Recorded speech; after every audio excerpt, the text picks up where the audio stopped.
Hello, makers and planner friends.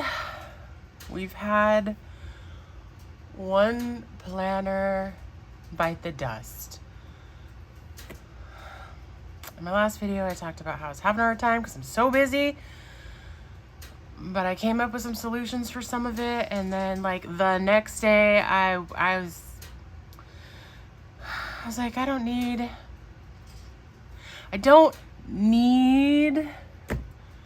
a separate health planner. Now, the reason I had a separate health planner is because if I was going to bring it into my doctor, then I didn't need it getting all muddled with my normal day-to-day shenanigans. But I think I came up with a solution that it's not like I'd be bringing in my full personal journal like my cousin. My weeks is absorbing my health planner. So, geez, words. I'm no longer going to be using the PaperTess Designs daily notebook as my health planner. It is absolutely nothing against this planner. I used it the second half of last year, and it was pretty perfect for what I was doing. It still would be if I hadn't been such a gluttonous mess and gotten so many planners, and if my life still looked the same as it did in September when I bought all of my planners. But as we've discussed ad nauseum, my life is not that anymore. So, all of this has been absorbed by my weeks. What's problematic about that is I bought the one for the second half of the year too. I might be selling this if come June I'm like, everything's shifted so much, then maybe I'll use it. I don't know. Stay tuned. All right, let's just have a quick chitty chat about how some things have changed so that I can absorb it into here. I wasn't using this. In the past, I've always written my weights in here. So I might as well do the same again if I'm absorbing that. So this is gonna have my weights here. I don't know what I'm gonna put up here. In the past, I've put my measurements. I effing hate taking my measurements. So I'm probably not going to. To be determined.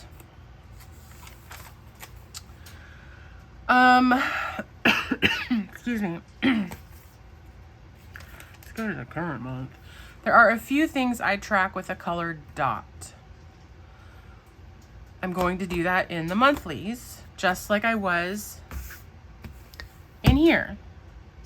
In here, I was also writing down like the perfect workout schedule. Like if I had no pain, unlimited energy, and all the time in the world, this is what I would want my workouts to be.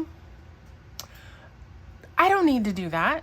I don't need to do that. I could do it weekly and put it in here if I decide that has value again.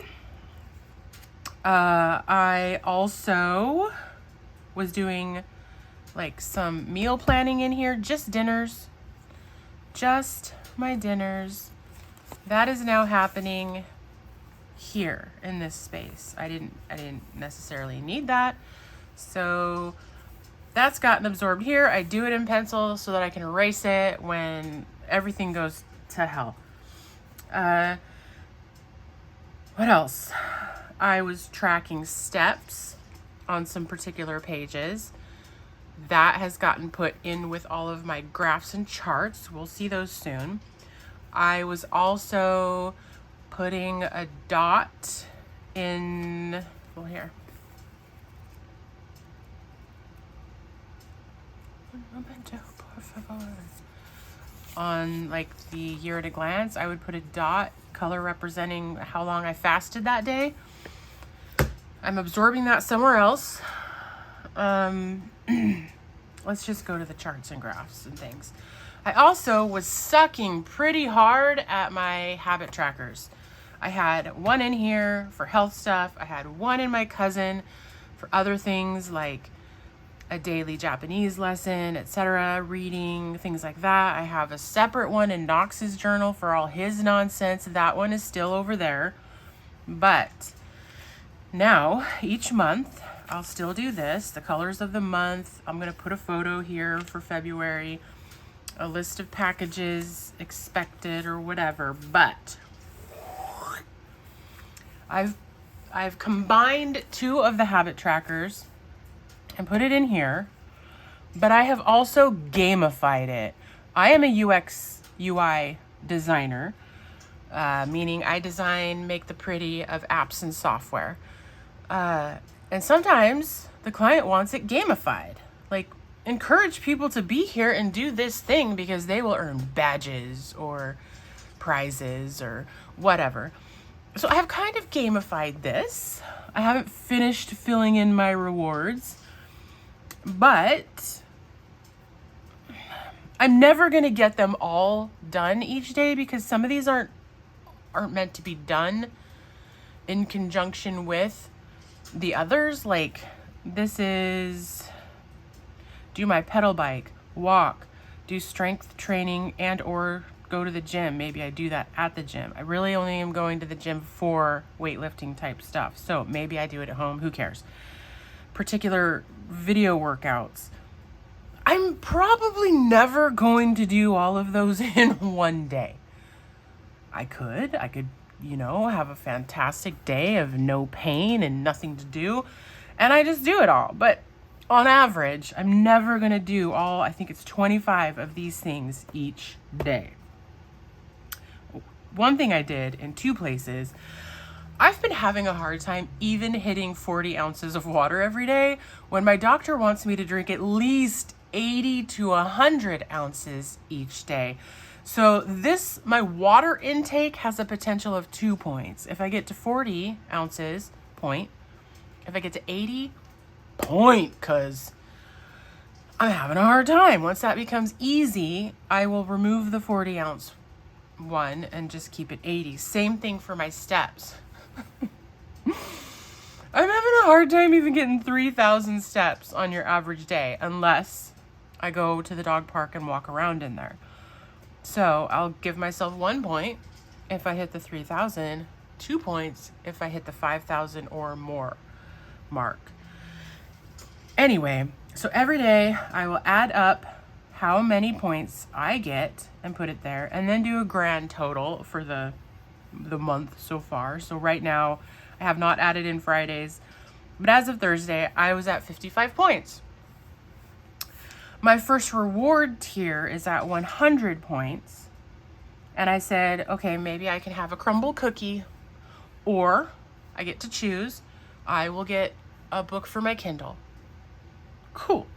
And then I'll pick two more for each 100 points. So 200, 300, 400, 500. I think I'll stop at 500. And like by the 500 point mark, they might be more substantial of a reward because, we tend to at the end of the month just start like, wah, wah, sad trombone. We're losing our gusto. We need a new month to kick it back into gear. So if I can keep pushing through to 500 points, then it's going to be a little more substantial than a crumble cookie. Not entirely sure. Oh, one of them is, and my partner has already agreed to it. If I get to 500 points, one of the choices will be he'll do whatever I want in the day, which basically will look like a whole lot of chores for me. We don't live together, but I don't make him do a lot around here really. But there might be a day where I take everything I've been saving up that I haven't wanted to do myself. I'm just give him a list. Here, do all of these things, please. Anyways, that's motivating. That makes me want to do all the things. And if I don't hit 500 the next month, it starts over. It's not like I take 400 points with me to the next month. It's like, wah, wah, you didn't get there. Suck it up, buttercup. And then if I get to 400 points and nothing in that list is really speaking to me at the time, I might be like, you know what? I'd just rather have a crumble cookie, and I can pick from past tiers. So I have gamified my habit tracker, not just to get me to do the habit, because there's a lot of times I do the things and I never fill this out. This is to make me also fill it out and do the things, because I'd really love to have a lot of pink dots in here when it's all said and done. Moving on. Here we have sleep stuff plus mood, energy, and anxiety. So here I'll take notes, like on the 5th, I kept waking up because I had no heat. I kept waking up and being like, something's amiss, y'all. You can hear it in the background. You'll sometimes hear this like click, click, and a fan noise. That's because my only heat is a pellet stove. So sometimes I wake up and it's super cold. I'm like, I think I ran out of pellets. I should have filled that last night. No, my pellet stove just stopped working. And it was rather chilly, y'all. So I didn't sleep well. So I'm just taking notes about that, because I have an indicator for when it's poor quality sleep. I would pop a gray dot on there, and then I might go over here and note, well, why was it poor quality sleep? So the pink line is how many hours of sleep I got. I've talked about all this before, but I know I have several new people. Welcome. Thank you for being here. And then I kind of chart my mood, energy, and anxiety, because I feel like they are linked. Sometimes I can't sleep because I'm having spiraling doomsday thoughts because of my anxiety or whatever. So I just kind of have put all that in here. Moving on. We have water intake. Look. I'm doing better. Whatever. I don't know why it's such a struggle. Here's a blood sugar chart and graph. For some reason, I'm forgetting every night presently to check my PM blood sugar before bed. That is not even on here. And my blood sugar has been stupid high in the mornings, which is fairly normal, but my blood sugar is extra high right now because doctor stopped one of my medications.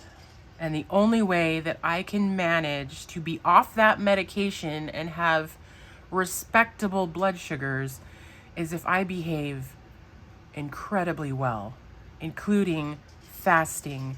And I don't know if y'all have experienced depression, anxiety, grief, chaos, the world is ending all at one time. But, well, I've not been behaving incredibly well, and popcorn for dinner is still a thing. And so, yeah, let's not look at that. And then we have my pain scale, which, yeah. So I'm just trying to chart on average where I think I was that day. Like maybe the morning was fine, but the evening was a shit show. On average that day, how bad was it? And then did I take pain meds? Just Tylenol and Advil. Did I do it once? Did I do it twice? Did I do it more? And I'm trying so hard not to take it, but man, I end up with regrets. So maybe I need to just take it. And then over here, I would take some pain notes. Like in here, I would say, okay, my wrist is pissed, my knee is pissed, my neck is pissed, my back is pissed. Basically, my whole body feels like absolute garbage. And then in a couple weeks, I'm going to see my doctor. And I can tell her, look, lady, listen, Linda, I'm having a real hard time. And if it's perimenopause, whatever, mount me up with some HRT or something, because I can't do this shit anymore. And if it's more than that, like, they have told me I have carpal tunnel. It never bothered me before, but now that I have a honey badger, I have to wrestle all day, every day. It's kicked in. I think that's what it is. So I'm having a hard time. So I can't blame it all on perimenopause and hope that I get dosed with hormones and I'm fine. there's a lot going on, like an incredibly messed up neck, and struggle festing is what we're doing. Here is meal timing. Now, at first, it was when did I break a fast? When did I start a fast? Then it became, well, that's not as valuable anymore because I've cut out some parts of my health planner. Like, I am not writing down everything I eat every day right now. I'll get to that in a minute. So then I was like, well, it would probably be more valuable if I marked every time I consumed something. But then it's like, holy shit, it looks like I had a lot of meals that day when some of these were just like a diet soda. And like these are usually just coffee, not actually food. So now I think maybe starting tomorrow, I will have to work something else out. I think it will be a pink dot if it's a meal, a pink dot with a black circle around it if it was a caloric drink, and a black circle not filled in if it was a non-caloric drink, because those are things that I was tracking in my food log before. If I can find one I was actually doing. I was doing a green circle for food. I was doing a turquoise circle for a caloric drink, and I was doing a purple circle for a non-caloric drink like a zero sugar soda. So that some of that is going to get absorbed here in this meal timing thing. And then we're looking at walking. The weather's been real bad. Haven't done a lot of that. I got in a half a mile that day. Whatevs. And then my steps, I made a separate chart here instead of its own page like it had in there for tracking my steps. I do an asterisk if I wasn't wearing my watch for several hours that day, so I don't have an accurate count. I look at how many steps it did track, and I guesstimate, yes, I would have hit 3,000 steps that day. But I won't write it in. I will just be able to mark it as yes on my habit tracker. Whew. There's space here for more notes if there's something I want to do, but that is how it's shaking out. And I no longer have to use this. Now, if I decide that I do want to start tracking everything that I eat again, I can either do that for several pages here for the month. I got plenty of space here. I can do that back here if I want to, or I can use an app. I'm all right with that. The reason that I don't do it like every day. I have a history of, we'll call it disordered eating. And if I do things like track my food to that extent, like especially within an app where I have to say I had a tablespoon of something and a quarter cup of something, that's a fixation level that is not good for me. And I don't want to do it all the time. I will sometimes do it to check in, to see how we're doing overall with my food choices. Or sometimes I will, like when I get my shit right and I go back to trying to eat low carb for the sake of my blood sugar, I may lean on the app a bit to get accurate numbers for how that is shaking out. And when I feel like I'm back under control, I will stop it again, because I can't be that fixated on food. I cannot have food be like at the forefront of my mind all day, every day. It is not healthy for me. Probably not healthy for most people, but we make our own choices. So right now I don't want to write down every daggone thing that I'm eating, but I have figured out how I will deal with that when I come back to it at some point. Okay, so I am sorry to my PaperTess Designs notebook planner majiggy You've been good to me, but I had to let you go. And if I decide to sell this one, I will let y'all know. If you already know you have an interest in it, just go ahead and shoot me a message on Instagram. And we can talk about it. It doesn't go into action until July. Yeah, July. The real pain in the butt is I had just set up February. And so I had to redo all those graphs and things again. But that's all right, because when they're filled out, y'all, they give me joy. They're just nice when you have all these with all their data points and their whatevers. I get real nerdy about it, and I'm okay with it because we're weird here. We embrace the weird. And yeah, unapologetically weird AF is what you get here and what you're allowed to bring here. All right, guys. So that is the first planner to leave my lineup and my solution for how I can still do the things elsewhere. I am still going to try to make some cuts. I just don't know where yet. This was the most obvious one to me thus far. I hope you're having a wonderful weekend. It is Saturday here for me at time of filming. Please go out and make some fan-frickin-tastic memories worth keeping.